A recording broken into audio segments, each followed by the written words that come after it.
Hey, what's up, and welcome back to Interpreting the Stars, where today we're talking about a relatively new Netflix film receiving quite a bit of buzz lately, and that is The Platform, or its original Spanish title, El Hoyo!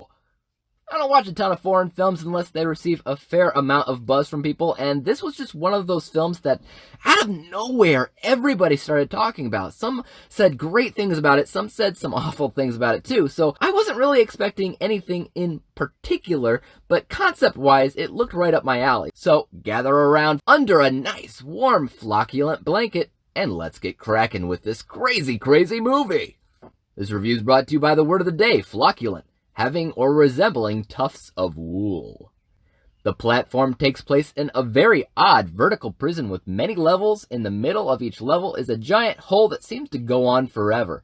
Each day, a huge table of food is lowered to each floor for the prisoners to eat. The top floors have the most choices in what they can eat, while the lower floors get the scraps and the leftovers of potentially hundreds of people before them. I love a good movie like this, where it tells its own story, but it's clearly making some tongue-in-cheek jabs at the state of our economy. This is trickle-down economics. This is capitalism. Honestly, as many layers as there is to this prison, there is layers to what this film is trying to tell us about a broken system. Yes, it may be exaggerated. Yes, it may be a bit of a fantasy science fiction film, but the idea is as bold and evident as ever, at least if you're looking for it, that is. It shows us this faulty way of seeing the world and what living in an adversarial system can do to us. You know it, I know it, the whole world knows that it prefers to live in a two-sided world.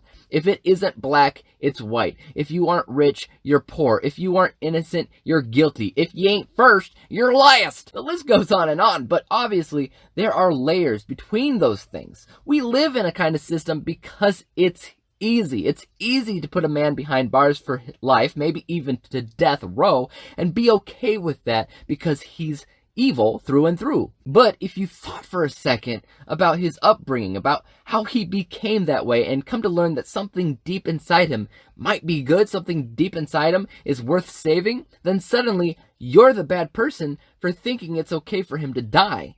This film takes a look at viewing people lesser than you or above you as different people entirely. The very beginning of this movie, our main character is trying to talk to people on the floor above them and the floor beneath him.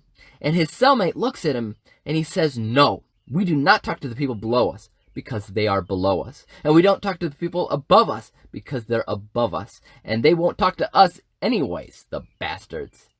There's some very clever usages of dialogue and attitude here that spreads the message that they're working at. And past that, the biggest thing that I can tell you about this movie is that it shows you how easy it is to be a good, caring person when you're at the top, and how destructive and evil and violent you can be when you're at the bottom and you have nothing. This does an excellent job bouncing back and forth between emotions and mental states that it's insane. You see, every month, these cellmates wake up on a new floor of the prison. It could be higher or lower in the prison. It's random. The higher they are, the more food they can get, but that also means the more greedy they become because they know what it's like to not have food. The lower they get, the more violent they get because they might end up with absolutely nothing when their time comes.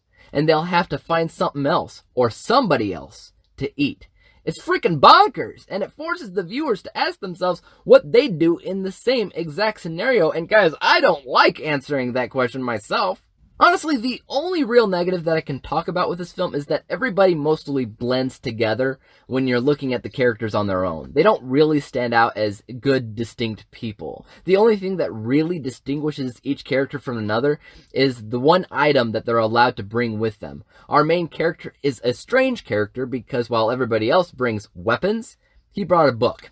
So their items sort of distinguish them and explain who their character are, but not by much. Also, to help the mysterious atmosphere of the film, it starts off on the inciting incident, so there's not really an introduction to get you acquainted with this world or what's going on. That is the point. I do understand that, but I still have to dock it points because I score every movie the same. But that's about it when it comes down to the negatives. Let's look at the end result. This is a fairly decent film that does a lot right. It could have expanded a bit on the characters and their overall individual importance into what's going on, though.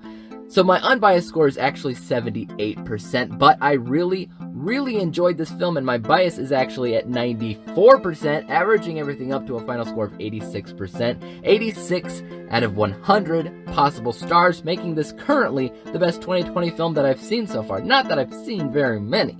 I'd like to hear your thoughts on this crazy movie. Are the critics right, or is this a seriously overhyped film in your opinion? Let me know. As for YouTube, you know what to do. Hit the subscribe button if you like this review and would like to see some others like it. Hit the thumbs up button because that always helps out my channel. And don't forget about the little bell icon because that'll help notify you when I come out with the next review. And until then, peace out!